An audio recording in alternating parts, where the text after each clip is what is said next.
Bem-vindo ao Transbordo Auditivo. Prepare seus fones para uma base de conhecimentos que transformam. Capítulo 10. Seu livre-arbítrio é aleatório? O capítulo anterior revelou algumas coisas realmente estranhas sobre o universo que introduzem um indeterminismo fundamental em tudo isso. E desde praticamente o primeiro momento em que essa notícia se espalhou, alguns defensores do livre-arbítrio passaram a atribuir todo tipo de misticismo sem sentido à mecânica quântica. Hoje existe quem defenda metafísica quântica, filosofia quântica, psicologia quântica, a teologia quântica e até realismo cristão quântico, em que a mecânica quântica é usada para afirmar que seres humanos não podem ser reduzidos a máquinas previsíveis, garantindo uma singularidade humana que combinaria com a ideia bíblica de que Deus ama cada pessoa de um modo único. Para quem diz não acreditar em religião organizada, mas se considera muito espiritual, existem espiritualidade quântica e misticismo quântico. E há o empresário espiritualista Deepak Chopra, que em seu livro de 1989 chamado Cura Quântica, promete um caminho para curar câncer, reverter o envelhecimento e até alcançar a imortalidade. Também existe o ativismo quântico, defendido por um físico de tendências Nova Era em seus seminários, segundo o qual deveríamos transformar a nós mesmos e nossas sociedades de acordo com os princípios da física quântica. Há ainda a cognição quântica, consciência mediada por spin, neurofísica quântica e um sistema cartesiânico nebuloso de oscilações e dinâmica quântica, criado para explicar cérebros que supostamente escolhem livremente. E em uma área que me irrita de modo especial, existe a psicoterapia quântica. Um artigo dessa área propõe que a depressão clínica tem origem em anomalias quânticas nos ácidos graxos presentes nas membranas das plaquetas do sangue, sugerindo esperança ao leitor que se sente profundamente triste dia após dia. No mesmo periódico, há um texto que tenta ajudar no tratamento da esquizofrenia, chamado Lógica Quântica do Inconsciente e Esquizofrenia, cujo resumo usa a palavra quântico em quase 10% do texto. Não vou fingir que gosto desse tipo de coisa aplicada a pessoas que estão sofrendo. O absurdo segue alguns padrões.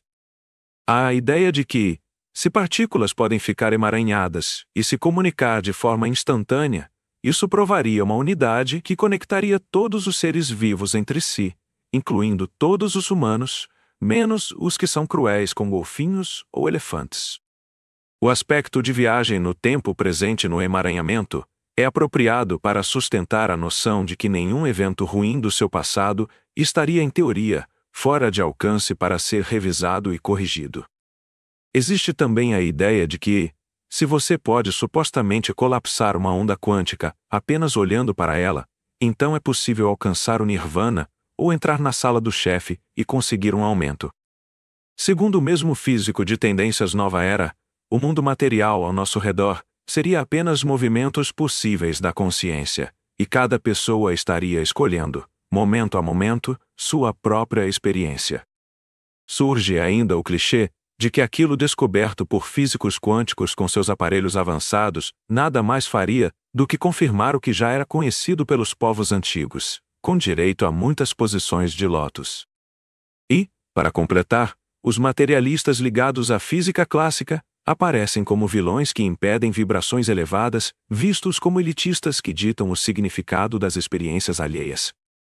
Toda essa celebração de possibilidades infinitas soa como uma grande homenagem à famosa curandeira Nova Era Mary Poppins.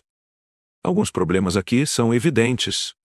Esses artigos, normalmente, sem revisão adequada e ignorados por neurocientistas, são publicados em periódicos que índices sérios não classificam como científicos, como o periódico Neurocontology, e são escritos por pessoas sem formação profissional para compreender o funcionamento do cérebro. Mas de vez em quando a crítica a esse tipo de pensamento precisa levar em conta alguém que realmente entendia o funcionamento do cérebro, o que nos leva ao caso desafiador do neurofisiologista australiano John Eccles. Ele não era apenas um bom cientista, nem apenas um grande cientista. Ele era Sir John, ganhador do Nobel, pioneiro na compreensão, nos anos 50, de como as sinapses funcionam. 30 anos depois. Em seu livro de 1994, chamado Como o Eu Controla o Seu Cérebro, publicado pela Springer Verlag, Eccles propôs que a mente produziria unidades fundamentais de consciência chamadas psicosm, um termo antes usado principalmente em ficção científica de baixa qualidade, que regulavam estruturas chamadas dendrons, vistas como unidades funcionais dos neurônios, por meio de tunelamento quântico. Ele não apenas rejeitou o materialismo em favor do dualismo, declarou-se um trialista, abrindo espaço para a categoria de alma ou espírito, o que libertaria o cérebro humano de algumas das leis do universo físico. Em seu livro Evolução do Cérebro, Criação do Eu, publicado pela Routledge, em 1989, uma fusão nada irônica de espiritualidade com paleontologia. Eccles tentou identificar quando essa suposta singularidade teria evoluído pela primeira vez. Qual ancestral hominino teria dado origem ao primeiro organismo com alma? Ele também acreditava em percepção extrasensorial e psicocinesia, chegando a perguntar aos novos integrantes do laboratório se eles compartilhavam essas crenças. Na época em que eu era estudante, a simples menção a Eccles, com seu misticismo religioso e acolhimento do paranormal, rendia apenas olhares de impaciência.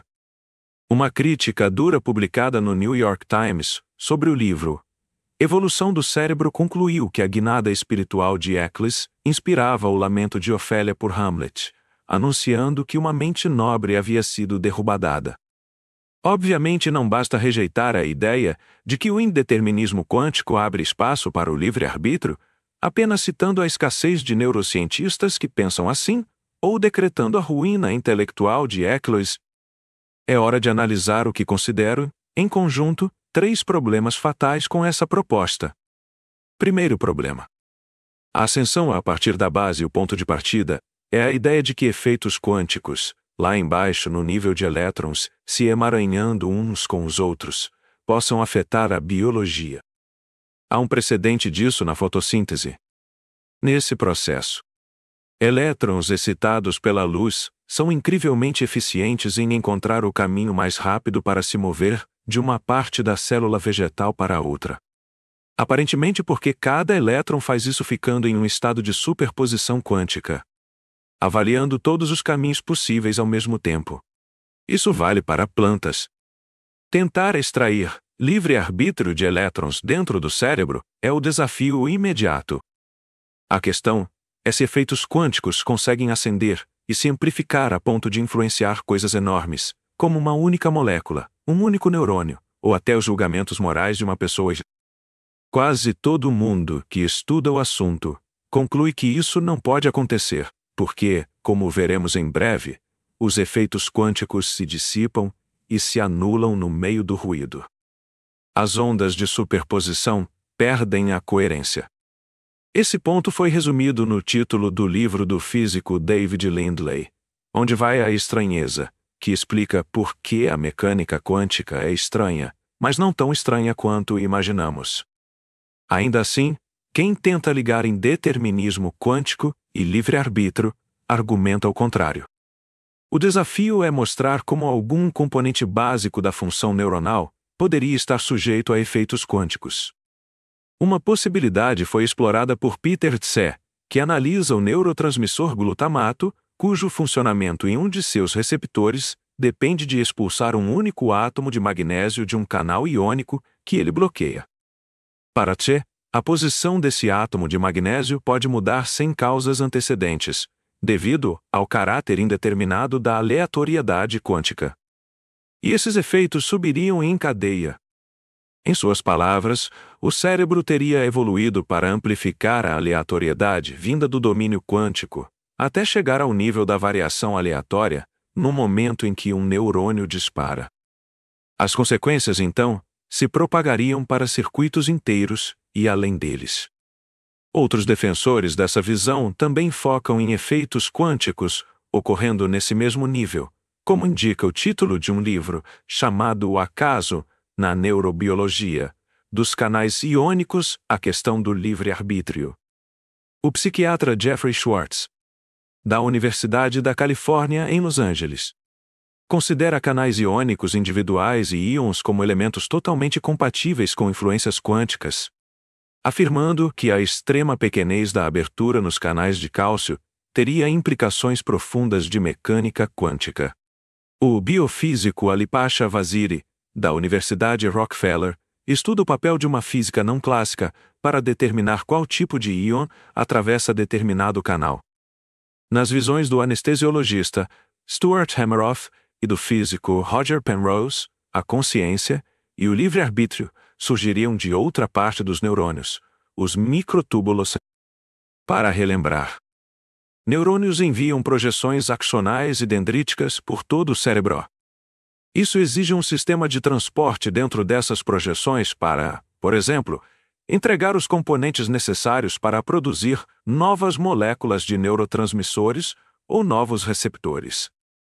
Esse transporte é feito por feixes de tubos internos, os microtúbulos, presentes nessas projeções. Isso foi mencionado brevemente no capítulo 7. Apesar de existirem indícios de que eles podem carregar alguma informação, microtúbulos são, na maior parte do tempo, equivalentes aos antigos tubos pneumáticos de escritórios do início do século XX, onde alguém do setor de contabilidade podia enviar um bilhete em um cilindro para o pessoal do marketing no andar de baixo. Hameroff e Penrose, autores de artigos com títulos como a biologia quântica pode resgatar o livre-arbítrio consciente, concentram seu foco nesses microtúbulos. Por quê? Na visão deles, a forma compacta, estável e paralela desses tubos permitiria efeitos de emaranhamento quântico entre eles, e a partir daí, chegaria-se ao livre-arbítrio. Para mim, isso equivale a sugerir que o conhecimento contido em uma biblioteca não viria dos livros, mas dos carrinhos usados para transportá-los de um lado para o outro. As ideias de Hameroff e Penrose ganharam popularidade entre defensores do livre-arbítrio quântico. Sem dúvida, em parte porque Penrose ganhou o Prêmio Nobel de Física por seu trabalho sobre buracos negros e também escreveu, em 1989, o best-seller A Mente do Imperador, sobre computadores, Mente e Leis da Física, publicado pela Oxford University Press. Mesmo com todo esse peso, neurocientistas, físicos, matemáticos e filósofos criticaram duramente essas propostas. O físico Max Tegmark, do MIT, mostrou que os estados quânticos em microtúbulos duram um tempo muitas ordens de grandeza menor do que qualquer processo biológico significativo. Em termos de discrepância de escalas, Hameroff e Penrose estariam sugerindo que o movimento de uma geleira ao longo de 100 anos poderia ser influenciado por espirros aleatórios de moradores próximos. Outros pesquisadores apontaram que o modelo depende de uma conformação específica de uma proteína dos microtúbulos que não existe, de tipos de conexões entre células que não acontecem no cérebro adulto e da presença de uma organela em um local onde ela simplesmente não se encontra. Coloquemos toda essa crítica de lado por um momento. Efeitos quânticos conseguiriam realmente acender o suficiente para influenciar o comportamento? A indeterminação capaz de liberar um átomo de magnésio de um único receptor de glutamato não aumenta muito a excitação na sinapse. E mesmo uma grande excitação em uma sinapse não é suficiente para disparar um potencial de ação em um neurônio. E o disparo de um único neurônio não basta para fazer um sinal atravessar toda uma rede neural. Vamos adicionar alguns números a esses fatores. A área da dendrite em uma única sinapse glutamatérgica contém cerca de 200 receptores de glutamato, e estamos considerando eventos quânticos atuando em apenas um receptor por vez. Um neurônio tem, de forma conservadora, entre 10.000 e 50.000 dessas sinapses. Pegando uma região qualquer do cérebro, o hipocampo tem cerca de 10 milhões desses neurônios. Isso dá algo entre 20 trilhões e 100 trilhões de receptores de glutamato. É possível que um evento sem causa determinística, prévia, altere o funcionamento de um único receptor de glutamato. Mas qual é a probabilidade de que eventos quânticos desse tipo ocorram ao mesmo tempo e na mesma direção, seja aumentando ou reduzindo a ativação dos receptores, em um número suficiente desses trilhões de receptores, a ponto de produzir um evento neurobiológico real que não tenha causa determinística anterior? Agora, apliquemos números semelhantes no hipocampo aos microtúbulos que supostamente produziriam consciência. O bloco fundamental dos microtúbulos é uma proteína chamada tubulina, composta por 445 aminoácidos, e cada aminoácido tem, em média, cerca de 20 átomos. Assim, cada molécula de tubulina contém aproximadamente 9.000 átomos. Cada segmento de microtúbulo é formado por 13 moléculas de tubulina. Cada trecho de axônio contém por volta de 100 feixes de microtúbulos, e cada axônio participa da formação das 10.000 a 50.000 sinapses presentes em cada um daqueles 10 milhões de neurônios. E assim seguimos, acrescentando mais e mais zeros. Este é o problema da ascensão, a partir da base ao tentar levar a indeterminação quântica do nível subatômico até o cérebro produzindo comportamento. Seria preciso um número imenso de eventos aleatórios ocorrendo ao mesmo tempo, no mesmo lugar e na mesma direção. Em vez disso, a maioria dos especialistas conclui que o cenário mais provável é que cada evento quântico isolado se perca no meio do ruído gerado por uma quantidade gigantesca de outros eventos quânticos acontecendo em tempos e direções diferentes, quânticos acontecendo em tempos e direções diferentes. Quem trabalha nessa área descreve o cérebro não apenas como ruidoso nesse sentido, mas também como quente e úmido. Um ambiente biológico bagunçado que dificulta a persistência de efeitos quânticos. Como resumiu um filósofo, a lei dos grandes números, combinada com a quantidade enorme de eventos quânticos em qualquer objeto macroscópico, garante que os efeitos das flutuações aleatórias no nível quântico sejam totalmente previsíveis no nível macro. Do mesmo modo que os lucros dos cassinos são previsíveis, apesar de dependerem de milhões de eventos puramente aleatórios. O físico Paul Ehrenfest, no teorema que leva seu nome, formalizou que à medida que se consideram números cada vez maiores de elementos, a física não clássica da mecânica quântica se funde com a física clássica, aquela previsível e antiga. É por isso que, parafraseando Lindley, a estranheza desaparece. Um único receptor de glutamato não produz uma filosofia moral. A resposta dos defensores do livre-arbítrio quântico é que certos aspectos da física não clássica poderiam coordenar eventos quânticos entre um grande número de componentes do sistema nervoso. E alguns acreditam que a indeterminação quântica subiria até certo ponto e se encontraria com comportamentos caóticos, seguindo assim até o nível do comportamento observável. Para Eccles, o tunelamento quântico entre sinapses permitiria o acoplamento de redes de neurônios em estados quânticos compartilhados. E vale notar que essa ideia, assim como outras semelhantes, pressupõe que o emaranhamento não ocorreria apenas entre duas partículas, mas entre neurônios inteiros. Para Schwartz, a superposição quântica significa que um único íon, fluindo por um canal, não é realmente singular. Ele seria uma nuvem de possibilidades quânticas associadas ao íon de cálcio, espalhando-se por uma área crescente à medida que se afasta do canal minúsculo até a região que poderá ser absorvido como um todo, ou não ser absorvido. Em outras palavras, graças à dualidade entre partícula e onda, cada íon poderia ter efeitos coordenados muito distantes. Schwartz continua afirmando que esse processo se expande até envolver o cérebro inteiro, por causa das incertezas de tempo e localização. O que os processos físicos geram no cérebro não seria um único conjunto de possibilidades físicas discretas, mas sim um enorme borrão de possibilidades concebidas de modo clássico, agora sujeito às regras quânticas. Sultan Tarlassi e Máximo Pregnolatto mencionam argumentos semelhantes da física quântica ao especular que uma única molécula de neurotransmissor teria uma nuvem de possibilidades de superposição, ligando-se simultaneamente a uma variedade de receptores e unindo-os em ação coletiva. A ideia de que efeitos quânticos aleatórios e indeterministas podem subir até o nível do comportamento me parece bastante duvidosa. E quase todos os cientistas com conhecimento adequado consideram isso muito, muito duvidoso. Chegados a este ponto, parece útil abordar a questão de forma mais empírica. Sinapses realmente agem de maneira aleatória? E neurônios inteiros? E redes inteiras de neurônios?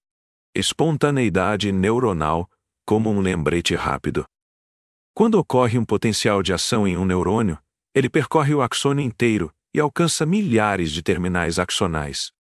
Como resultado, pacotes de neurotransmissores são liberados por cada terminal. Se você estivesse projetando isso, talvez cada terminal axonal tivesse seus neurotransmissores guardados em um único recipiente, uma grande vesícula, que seria esvaziada na sinapse. Isso teria certa lógica. Em vez disso, a mesma quantidade total de neurotransmissores é armazenada em muitos recipientes bem menores. E todos esses pequenos recipientes são esvaziados na sinapse, em resposta a um potencial de ação. Um típico neurônio do hipocampo que libera glutamato tem cerca de 2.200.000 moléculas de glutamato guardadas em cada terminal axonal. Em teoria, cada terminal poderia colocar todas essas moléculas em uma única vesícula gigante. Mas, como mencionado antes, um terminal típico contém em média 270 vesículas pequenas, cada uma com aproximadamente 8.000 moléculas de glutamato. Por que essa organização evoluiu em vez da abordagem da grande vesícula única? Provavelmente porque permite um controle mais fino. Por exemplo, descobriu-se que uma grande porcentagem das vesículas costuma ficar guardada na parte posterior do terminal, armazenada para uso futuro. Assim, um potencial de ação não provoca realmente a liberação de neurotransmissores de todas as vesículas no terminal.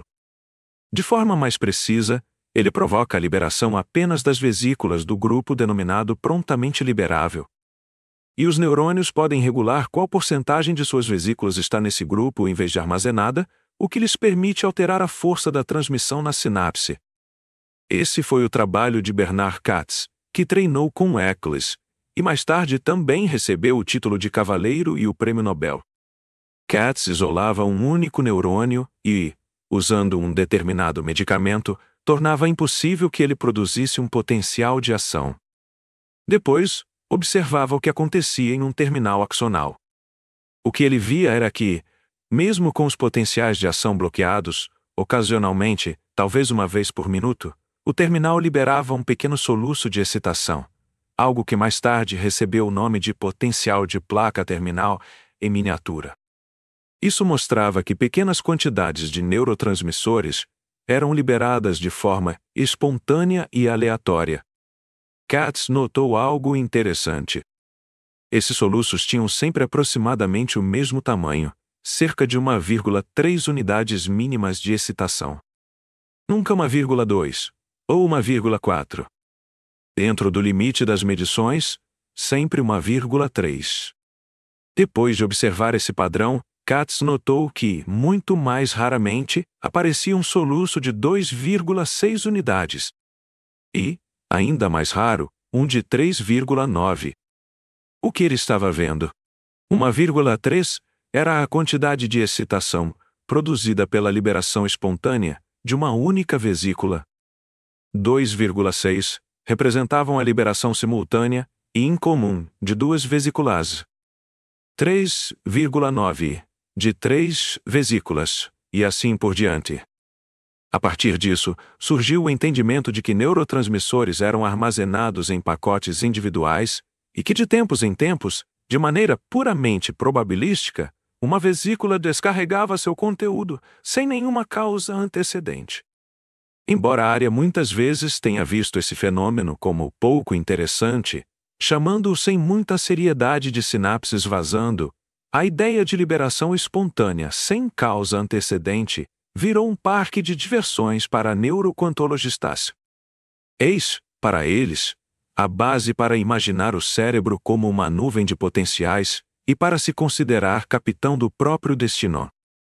Mas há 4 razões para levar isso com muito cuidado. Primeiro motivo. Calma com essa ideia de ausência de causa antecedente.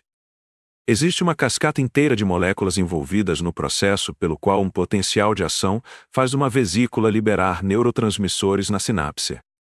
Canais iônicos abrem e fecham. Enzimas sensíveis, a íons, são ativadas. Uma matriz de proteínas que mantém a vesícula presa precisa ser cortada. Uma espécie de facão molecular remove mais partes dessa matriz para permitir que a vesícula se mova em direção à membrana do neurônio. E então, ela precisa se encaixar em um ponto específico de liberação na membrana. Essas descobertas foram fruto de carreiras científicas inteiras. Talvez você pense que sabe onde isso vai parar. Que não existe liberação do nada, que há toda uma cascata mecânica explicando a liberação intencional, e que o livre-arbítrio poderia ser reinterpretado como momentos em que essa cascata determinística é acionada sem causa anterior. Mas não.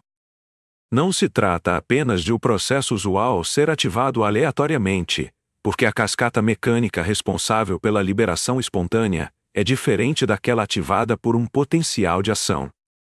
Não é o universo aleatório apertando o botão que normalmente representa intenção. Um botão diferente evoluiu para isso. Além disso, o processo de liberação espontânea de vesículas é regulado por fatores externos ao terminal axonal. Outros neurotransmissores, hormônios, álcool, ter uma doença como diabetes, ou até uma certa experiência visual, podem alterar a liberação espontânea sem ter o mesmo efeito sobre a liberação evocada por um potencial de ação evocada. Eventos no seu dedão do pé podem mudar a probabilidade desses soluços acontecerem em um terminal axonal em algum canto do seu cérebro. Como, por exemplo, um hormônio faria isso? Ele certamente não muda a natureza fundamental da mecânica quântica. Mas um hormônio pode alterar as condições que permitem que eventos quânticos ocorram. Muitos hormônios mudam a composição dos canais iônicos, alterando o quanto esses canais são sensíveis a efeitos quânticos. Assim, processos neurobiológicos determinísticos podem tornar a aleatoriedade indeterminística mais ou menos provável. É como dirigir uma peça de teatro em que, em determinado momento, o novo rei surge no palco com grande aclamação. E você diz para as 20 pessoas do elenco: quando o rei aparecer pela esquerda do palco, gritem coisas como Rá, saúdem o rei, vida longa ao soberano. Escolham qualquer uma dessas e você praticamente garante a mistura de respostas que queria.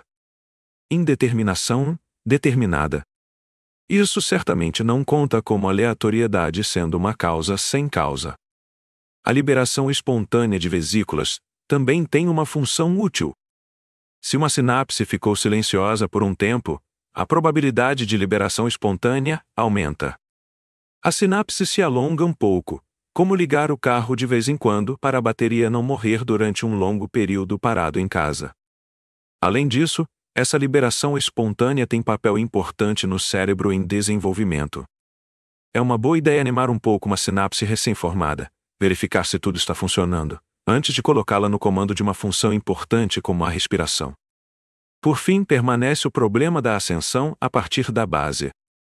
Esse problema nos leva ao próximo nível. Vesículas individuais podem despejar seu conteúdo de forma aleatória, aqui e ali, deixando de lado por um momento o fato de que isso envolve mecanismos exclusivos, é regulado, e tem propósito. Será que vesículas suficientes podem ser liberadas ao mesmo tempo para produzir uma grande onda de excitação em uma única sinapse? É improvável. Um potencial de ação causa cerca de 40 vezes mais excitação do que a liberação espontânea de uma única vesícula. Seriam necessários muitos desses soluços de uma só vez para chegar perto disso. Avançando um nível, neurônios inteiros alguma vez disparam potenciais de ação aleatoriamente, liberando vesículas em todos os seus 10.000 a 50.000 terminais axonais, sem uma causa antecedente. Sim, ocasionalmente, teríamos saltado para um nível mais integrado da função cerebral que poderia ser sujeito a efeitos quânticos? A cautela continua sendo necessária. Esses potenciais de ação espontâneos têm suas próprias causas mecânicas, são regulados por fatores externos e servem a um propósito. Como exemplo, neurônios que enviam seus axônios para os músculos, controlando movimentos, apresentam potenciais de ação espontâneos. Quando o músculo fica quieto por muito tempo, uma parte dele chamada fuso muscular torna esses neurônios mais propensos a disparar espontaneamente. Depois de ficar imóvel por muito tempo, seus músculos ficam inquietos, como para garantir que a bateria não descarregue. Outro caso, em que um ciclo regulatório determinístico torna eventos indeterminísticos mais prováveis. Depois falaremos sobre o que fazer com esse tipo de indeterminação determinada. Mais um nível acima. Redes inteiras de neurônios alguma vez ativam de modo aleatório? Antigamente se pensava que sim. Suponha que você queira saber quais áreas do cérebro respondem a um estímulo específico. Coloque alguém em um scanner cerebral, apresente o estímulo e observe as regiões que ativam.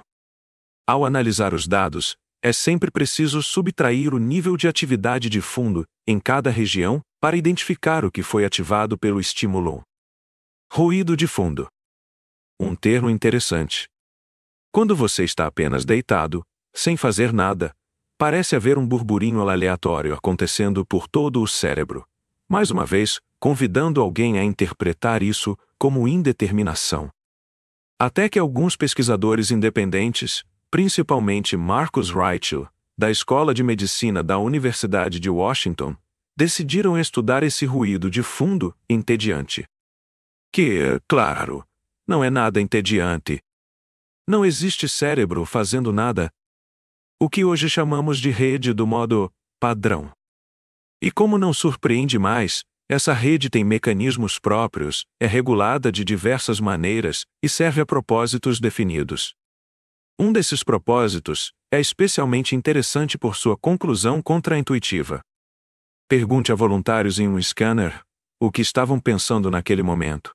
E a rede, do modo padrão, estará ativa quando eles estiverem sonhando acordados, ou seja, deixando a mente divagar. A rede é fortemente regulada pelo córtex pré-frontal, dorsolateral. A previsão óbvia seria que esse córtex mais rígido inibisse a rede do modo padrão, trazendo você de volta ao trabalho, quando sua mente se perde pensando nas próximas férias. Em vez disso, se você estimular a atividade do córtex pré-frontal dorsolateral, a rede do modo padrão aumenta sua atividade. Uma mente ociosa não é o playground do diabo.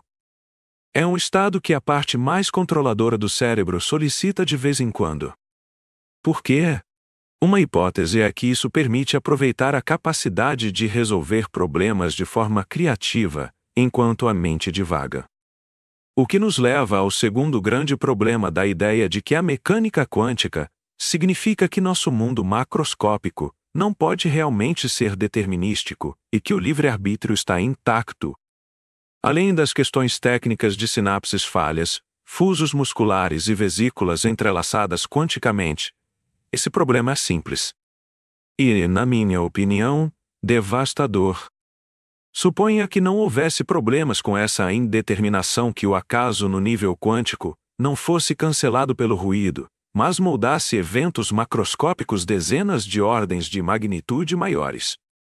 Suponha que o funcionamento de cada parte do seu cérebro, assim como seu comportamento, pudesse ser melhor compreendido no nível quântico. É difícil imaginar como isso seria.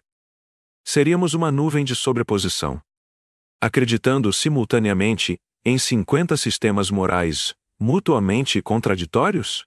Puxaríamos o gatilho e não puxaríamos ao mesmo tempo durante um assalto em uma loja de bebidas. E só quando a polícia chegasse a função de onda macro colapsaria. E o balconista estaria morto ou não? Isso levanta um problema fundamental que grita por atenção. Um problema com o qual todo estudioso que pensa sobre o assunto normalmente luta. Se nosso comportamento fosse baseado na indeterminação quântica, ele seria aleatório. Em seu influente ensaio de 2001, Livre-arbítrio, como um problema na neurobiologia, o filósofo John Searle escreveu que a indeterminação quântica não ajuda com o problema do livre-arbítrio. Porque essa indeterminação introduz aleatoriedade na estrutura básica do universo. E a hipótese de que alguns de nossos atos ocorrem livremente não é a mesma hipótese de que alguns de nossos atos ocorrem ao acaso. Como passamos do acaso para a racionalidade? Como Sam Harris costuma apontar, se a mecânica quântica realmente desempenhasse um papel no suposto livre-arbítrio, cada pensamento e ação pareceria merecer a frase, eu não sei o que me deu. Exceto que, eu acrescentaria, você na verdade não seria capaz de fazer essa afirmação, já que apenas emitiria sons incompreensíveis, porque os músculos da língua estariam fazendo todo tipo de movimento aleatório. Como enfatizam Michael Shadlan e Adina Roskis, quer você acredite que o livre-arbítrio é compatível com o determinismo ou não, ele não é compatível com a indeterminação. Como disse de forma elegante um filósofo, o acaso é tão implacável quanto a necessidade. Quando discutimos se nosso comportamento é produto da nossa própria agência, não estamos interessados em comportamento aleatório, nem naquele episódio isolado, em Estocolmo em que Madre Teresa teria puxado uma faca de alguém e roubado sua carteira. Estamos interessados na consistência de comportamento que constitui nosso caráter moral, e nas maneiras consistentes pelas quais tentamos reconciliar nossas inconsistências multifacetadas. Estamos tentando entender como Martin Luther se manteve firme e disse: aqui estou, não posso fazer outra coisa, quando foi ordenado a renunciar às suas ideias por bandidos ecumênicos que queimavam pessoas na fogueira como passatempo. Tentamos compreender aquela pessoa perdida que tenta endireitar sua vida, mas continua tomando decisões autodestrutivas e impulsivas repetidamente.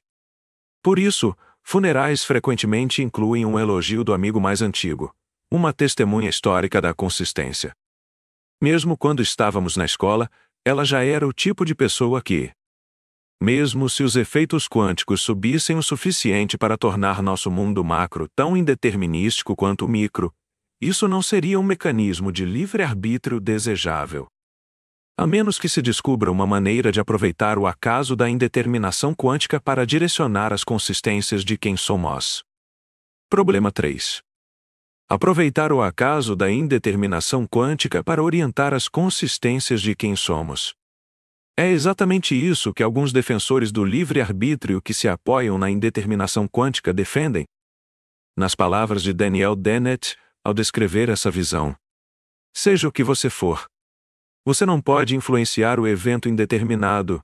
O ponto central da indeterminação quântica é que tais eventos quânticos não são influenciados por nada, então, você terá que, de alguma forma, cooptá-lo ou unir forças com ele, colocando-o em uso de maneira íntima. Ou, nas palavras de Peter Tse, seu cérebro teria que ser capaz de aproveitar esse acaso para cumprir objetivos de processamento de informação. Vejo duas formas gerais de pensar em como poderíamos aproveitar, cooptar e unir forças com o acaso para a consistência moral.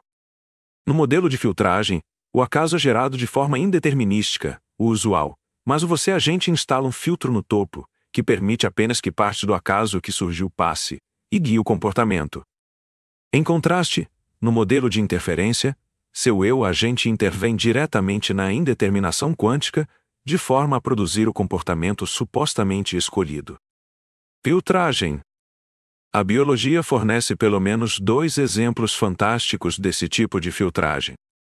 O primeiro é a evolução a química física aleatória das mutações no DNA, fornece variedade genotípica, e a seleção natural é o filtro que escolhe quais mutações se consolidam e se tornam mais comuns no pool genético. O outro exemplo é o sistema imunológico. Suponha que você seja infectado por um vírus que seu corpo nunca encontrou antes. Assim, não há anticorpo pronto contra ele. O sistema imunológico, então, reorganiza alguns genes para gerar aleatoriamente uma enorme variedade de anticorpos diferentes. Nesse ponto, começa a filtragem. Cada novo tipo de anticorpo é testado com um pedaço do vírus para ver como reage. É uma tentativa arriscada, esperando que alguns desses anticorpos aleatórios consigam atacar o vírus. Identifique-os e destrua os demais anticorpos, um processo chamado seleção positiva.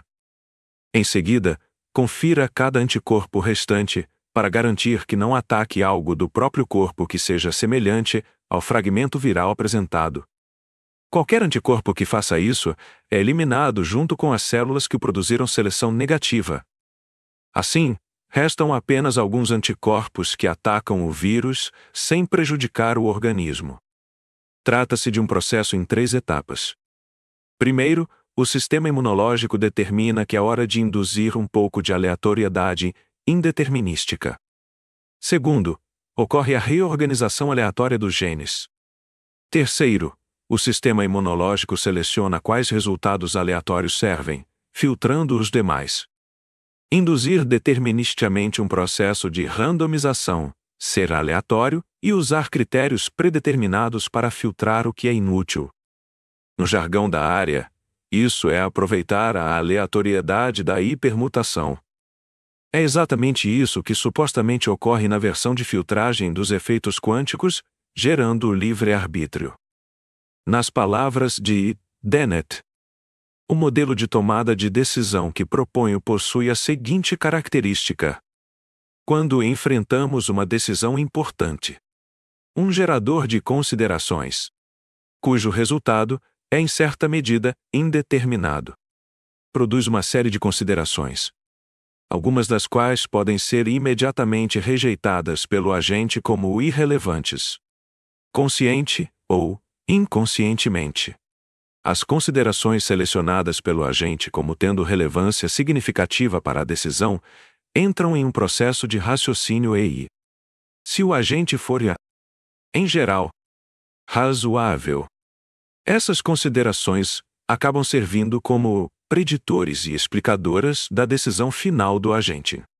Assim, determinar que você está em um ponto de decisão ativa um gerador indeterminístico, e você então raciocina sobre qual consideração escolher. Como observam Hoskins e Shadline, o livre-arbítrio não é o ruído aleatório do sistema nervoso. Ele acontece quando você filtra o joio do trigo. O ruído limita as capacidades e o controle do agente, mas convida o agente a compensar essas limitações por meio de decisões de alto nível ou políticas que podem ser acessíveis à consciência, voluntariamente moldáveis e indicativas de caráter. Filtrar, selecionar e escolher torna-se, assim, um ato de livre-arbítrio e de caráter suficientemente significativo, capaz de fornecer base para a responsabilidade. Esse cenário de aproveitamento enfrenta pelo menos 3 limitações crescentes. Uma criança caiu em um rio gelado, e seu gerador de considerações produz 3 opções: pular para salvar a criança, gritar por ajuda ou fingir que não viu e sair correndo. Mas, lidando com indeterminação quântica, e se as 3 primeiras opções forem dançar tango sem parceiro, confessar fraude fiscal, ou fazer sons estranhos pulando para trás como golfinhos. Totalmente plausível se ondas de elétrons em superposição forem a fonte de suas decisões morais. Para evitar ter apenas opções absurdas, você precisaria gerar todas as possibilidades aleatórias. Mas agora seria preciso gastar a vida avaliando e comparando cada uma para decidir qual é a melhor. Seria necessário um algoritmo de busca impossível de tão eficiente. Gere opções suficientes para que nem todas sejam absurdas, descubra como avaliá-las eficientemente e use seus critérios para filtrar todas menos a vencedora. Mas de onde vem esse filtro? Refletindo seus valores, ética e caráter. E de onde vem a intenção? Como um filtro filtra todas as possibilidades aleatórias, exceto roubar um banco, enquanto o outro filtra apenas para desejar bom dia ao caixa do banco? E de onde vêm os valores e critérios para decidir se uma circunstância merece ativar o gerador quântico de considerações? Um poderia fazer isso ao planejar um ato de desobediência civil arriscado. Outro ao escolher uma roupa. De onde vêm as diferenças no algoritmo de busca e no tempo que ele funciona? Tudo isso vem de eventos fora do controle da pessoa, ocorrendo segundos, minutos ou horas antes. Filtrar o nonsense pode evitar que a indeterminação quântica gere comportamento aleatório, mas certamente não é uma manifestação de livre-arbítrio. Interferência. Para reiterar, no modelo de interferência, você não apenas escolhe entre os efeitos quânticos aleatórios gerados. Em vez disso, você desce e altera o processo. Como discutido no capítulo anterior, a causalidade descendente é perfeitamente válida. A metáfora frequentemente usada é que quando uma roda está rolando, sua rodicidade em alto nível faz com que suas partes constituintes rolem para frente. E quando você decide puxar o gatilho, todas as células, organelas, moléculas, átomos e quarks do seu dedo indicador se movem cerca de 2 centímetros. Assim, supostamente, algum eu em alto nível desce e realiza causalidade descendente, de modo que eventos subatômicos produzam o livre-arbítrio. Nas palavras do neurocientista irlandês Kevin Mitchell, a indeterminação cria um pouco de espação. O que se propõe é que a aleatoriedade introduza algum espaço, alguma folga causal no sistema, permitindo que fatores de ordem superior exerçam influência causalar. Como primeiro problema, a aleatoriedade, controlada implícita em descer e interferir nos eventos quânticos, é tão paradoxal quanto indeterminação determinada. E de onde vêm os critérios para decidir como você vai interferir em seus elétrons? Entre essas questões, o maior desafio ao avaliar essa ideia é que é realmente difícil entender exatamente o que está sendo sugerido. Uma imagem de causalidade descendente, mudando a capacidade dos eventos quânticos de influenciar nosso comportamento, é oferecida pelo filósofo libertário Robert Kane, que, como visto no capítulo 4, sugere que, em momentos decisivos da vida, o caráter consistente que orienta nossas escolhas foi formado no passado a partir do livre-arbítrio.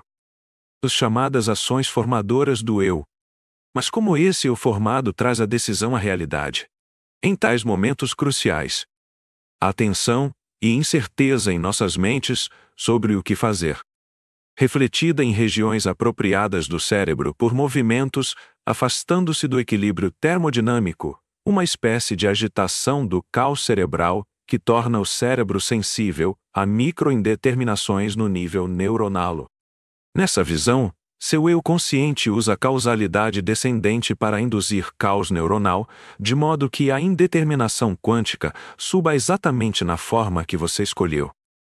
Interferência semelhante é proposta por Peter Tse, que argumenta que o cérebro evoluiu para amplificar a aleatoriedade do domínio quântico e especula que animais com cérebros capazes disso reproduzem-se melhor do que aqueles que não tinham essa capacidade. Para ele, o cérebro desce e interfere na indeterminação fundamental, permitindo que a informação tenha efeito causal descendente sobre quais eventos indeterminísticos na raiz mais profunda se concretizarão. Estou razoavelmente inseguro sobre como Tse propõe que isso aconteça. Ele sabiamente enfatiza que causa e efeito no sistema nervoso podem ser concebidos como fluxo de informação. Mas então, surge uma nuvem de dualismo. Para ele, a informação com causalidade descendente não é materialmente real, o que contraria o fato de que, no cérebro, a informação é composta por coisas reais e materiais, como neurotransmissores, receptores e moléculas de canais iônicos. Neurotransmissores se ligam a receptores específicos por durações específicas. Cadeias de proteínas mudam de modo que canais se abrem ou fecham como as comportas do Canal do Panamá. Íons fluem como tsunamis para dentro ou para fora das células. Apesar disso, informação não pode ser algo como uma energia que impõe forças. No entanto, essa informação, que não é causal, pode permitir que a informação que é causal se manifeste. Informação não é causal como força. Em vez disso, é causal ao permitir que aquelas cadeias causais físicas, que também são cadeias causais informacionais, se tornem reais. E enquanto padrões informacionais não são materiais, existem detectores de padrões fisicamente realizados. Em outras palavras, enquanto a informação pode ser feita de pó imaterial, os detectores desse pó imaterial no cérebro são feitos de concreto reforçado, vergalhões de aço e, se você for da velha guarda, amianto.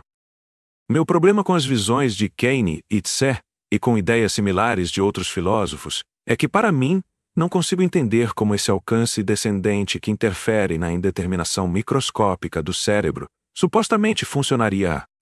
Não consigo superar a ideia de informação sendo ao mesmo tempo uma força, e não sendo, sem sentir que estou diante do paradoxo de ter e comer o bolo ao mesmo tempo. Quando Keynes escreve que existe tensão e incerteza em nossas mentes sobre o que fazer, refletida em regiões apropriadas do cérebro pelo afastamento do equilíbrio termodinâmico, não está claro para mim se refletida é causal ou apenas correlativa.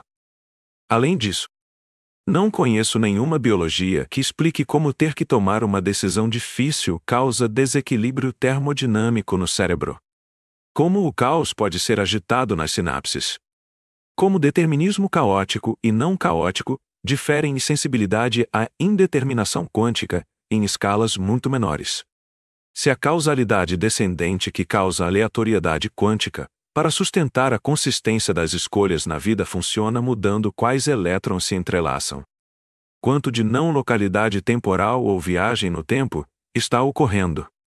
Ou se a expansão das nuvens de possibilidades em superposição pode ser grande o suficiente para que, em princípio, o córtex olfativo, em vez do córtex motor, às vezes faça você assinar um cheque. Não é mais o desafio que eu costumava levantar mostrar um neurônio que inicia um comportamento completo e coerente, sem motivo algum, mas sim como um neurônio realizaria isso pelas razões apresentadas por esses estudiosos. O que temos é uma versão turva de causalidade descendente altamente improvável. Acredite, estou tentando não soar sarcástico e sim respeitoso. Certamente eu cometeria erros ainda maiores se hipotetizasse sobre tópicos filosóficos como agnotologia, mereologia ou filosofia do antirrealismo matemático. Ainda assim, me parece que esses defensores do livre-arbítrio estão dizendo indignados. Não estamos afirmando que a indeterminação quântica gera nossas decisões livres, sem motivo. Estamos dizendo que gera por razões mágicas. Algumas conclusões. Quando pessoas sugerem que indeterminações fundamentais no funcionamento do universo podem ser a base do livre-arbítrio, responsabilidade e nosso senso sagrado de agência, apenas excêntricos, referem-se ao movimento browniano de partículas de poeira. A indeterminação quântica é extremamente estranha, e nas lendárias palavras do físico Richard Feynman, se você acha que entende mecânica quântica, você não entende mecânica quântica. É perfeitamente plausível, talvez até inevitável, que existam efeitos quânticos na interação de íons com canais iônicos ou receptores no sistema nervoso. Contudo, não há evidências de que esses efeitos quânticos se propaguem o suficiente para alterar o comportamento. E a maioria dos especialistas acredita que isso é praticamente impossível. A estranheza quântica não é tão estranha. E os efeitos quânticos se dissipam no ruído quente e úmido do cérebro, conforme se escala. Mesmo que a indeterminação quântica alcançasse o comportamento, há o problema fatal de que tudo o que produziria seria a aleatoriedade. Você realmente quer afirmar que o livre-arbítrio, pelo qual alguém mereceria punição ou recompensa, se baseia em aleatoriedade? As supostas maneiras de aproveitar, filtrar, agitar ou manipular a aleatoriedade o suficiente para produzir livre-arbítrio parecem pouco convincentes. Se o indeterminismo determinado fosse um bloco de construção válido para o livre-arbítrio, então fazer uma aula de improvisação seria um bloco de construção válido para, à moda de Sartre, acreditar que estamos condenados a ser livres. E algumas conclusões sobre os últimos 6 capítulos. O reducionismo é ótimo. É muito melhor enfrentar uma pandemia sequenciando o gene de uma proteína do vírus do que tentar apaziguar uma divindade vingativa com oferendas de intestinos de cabra. Ainda assim, ele tem seus limites, e o que as revoluções do caos, da complexidade emergente e da indeterminação quântica mostram é que algumas das coisas mais interessantes sobre nós desafiam o reducionismo puro. Essa rejeição ao reducionismo carrega implicações subversivas e libertadoras. Que coletividades de baixo para cima, construídas por interações de vizinho com vizinho e encontros aleatórios, podem potencialmente esmagar o controle autoritário de cima para baixo. Que em tais circunstâncias, os generalistas, e não os especialistas, são os mais valiosos. Que o que parece ser uma norma, ao ser examinado mais de perto, na verdade nunca é atingido. Em vez disso, a realidade oscila de forma estranha e aperiódica em torno de um ideal platônico. Que essa questão de normas se aplica a ser normal. Não importa o que digam os grupos populares. Não existem formas perfeitas que deixamos de alcançar normal, é um termo impreciso. Certamente, não uma prescrição. E que, como enfatizo aos meus alunos de forma nada sutil, se você consegue explicar algo de complexidade, adaptabilidade e até belezas impressionantes sem invocar um projeto, também não precisa invocar um criador desse projeto. Mas, apesar do poder mobilizador dessas revoluções não reducionistas, elas não são leite materno que nutre o livre-arbítrio. O não reducionismo não significa que não existam partes componentes. Nem que as partes componentes funcionem de maneira diferente quando há muitas delas, ou que coisas complexas possam se desprender de suas partes componentes. Um sistema ser imprevisível não significa que ele seja encantado, e explicações mágicas para fenômenos não são realmente explicações. Fim do capítulo. E aí, gostou desse capítulo? Inscreva-se no nosso canal, Transbordo Auditivo. Apoie o canal com seu gostei. Comente com o que está achando.